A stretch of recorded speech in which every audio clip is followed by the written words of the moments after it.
Okay, this is David from LithgowLights. We're going to take you for a little walkthrough of the 2018 display. A few new items this year. The moving headlights, yes, they weren't new this year specifically, but they are actually used this year. Our little snowflakes, there's 3 on that side, and we duck over to this side, 3 more here. 3D printed with PLA being the top and bottom and PETG being the middle one, just as a trial to see how things work. We have our new little Falcon sitting down the bottom there as well. Love the Falcon controllers. That's an F16 V3, but it's barely being used. We have our little bubble machine here with some spare bubble mix and snow machine yet to go out over there. This year we also replaced our arches. 6 large arches, each with 42 pixels, have been replaced with 12 smaller arches, each with 50 pixels. They use cedar tube material, as you can see, and they actually stand off the ground.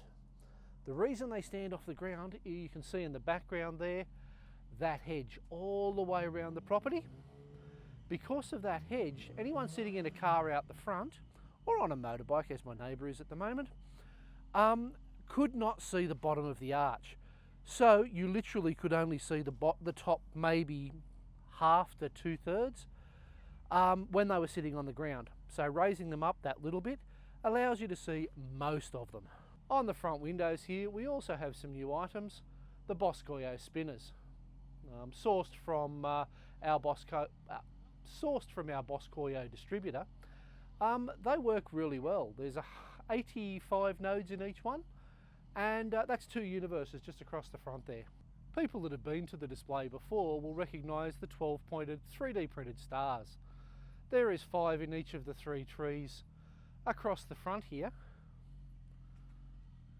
and a further 9 in the blue spruce over there.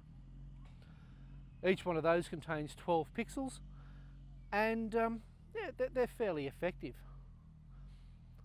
Security is always an issue here, so we have a total of 9 cameras in the front yard. You can see one that's pretty obvious there. There's a few others scattered around. They all run 24 hours a day, they all record 24 hours a day. Another item that we changed up this year is the large tint poles. They were actually located over between each of the arches here, but this year we decided to move the 3 larger ones to the actual trees. So there's one at the base of each of the 3 trees. And at the base of the trees you can also, if I tilt down a little bit, you can also see our floodlights. Each of the trees is uplit by 3 or 4 floodlights, and over there we have some wall washing floodlights that illuminate part of the house. Also new this year are our candy canes. There are a total of 10 candy canes, roughly based on the Boscoyo design, 99 pixels in each, but mine are just slightly modified to the size that I wanted. They're only made out of 2 sheets of 5mm Coro glued together. This year on the north side is our first time we've actually added singing faces that can be seen from the paddock behind me. The 3 Boscoyo singing faces here are an absolute hit. You can see them right down to the end of the street because there is literally nothing behind me, I'll show you, to actually hinder your view from the end of the street. Sitting below the singing faces is my old Pixel Matrix, 2080 5-volt LEDs in a matrix that's basically used as a tune-to sign to announce the songs as well as for some effects. And here we have the north side snowflakes.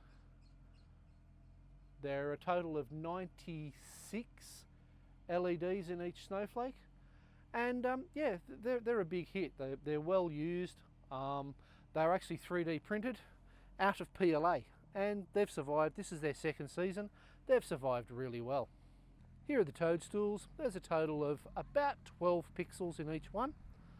They have actually been well received. They're actually fiberglassed with some tint tube below, and yeah, they work really well. Okay, here we have the South Pole. Up the top in the ball there are 60 LEDs. Just a standard white pole with some red tape just to make it look a little bit fancier at night. Beagle bone black in there with 2 P10 panels on each side, double-sided. Used only as a Tune 2 sign, nothing else. Here we have the white mini trees. Each one contains about 76 pixels, I think, from memory. These are the second round of mini trees, the white mini trees. The other ones lasted about 4 years. I'm hoping these will last maybe one more season. This is their second season. These ones probably won't last quite as long as the old ones. The blue spruce, again, contains some 12-pointed stars and some LEDs. In previous years we have actually had round pixel balls in the trees, but this year I decided to go to standard pixels with covers. Some of them have got covers, some don't. I'm still determining whether I like the covers or not.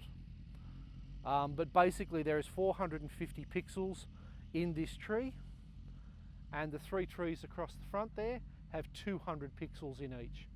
I think the 2 outer ones probably need another 150 to 200 pixels in each of those trees to fill it up a little bit. You'll see some shots from night later, and yeah, it does actually need a little bit more substance in the lights. This year I used some of my old pixel modules for garden lights. I just modified some $2 Bunnings lights, and they contain a pixel module in each one. And then up here we actually have the street number as well that contains a further 6 or 7 pixels. They are actually sequenced to the music as well, much to the disgust of my wife. Across the front here you can see the 4 singing faces. I only had one of those before, with old metal singing faces being put up on the roof. Thanks to Binny, who gave me one of those small bulbs. I do call the one on the far right Binny's bulb. He gave me the first one. I fell in love with those particular style. Now I have 7 of them in the display. And sitting up towards the top, if I can zoom up, that is the large P10 matrix, rebuilt for this year. It contains a 5x5 matrix with vents, with a beagle bone and fuse block included. Last year it was actually damaged by heat. This year I am hoping that the power being left on to the fan system, supplied from another controller, will be enough to actually stop it from overheating. And that's the master control box. Yes, there is a mess of cables down the bottom there, and no, you can't see a damn thing at night. So that's all that matters, in my opinion, is what the show looks like over daytime. What the show looks like over daytime, I don't care, provided it looks great at night.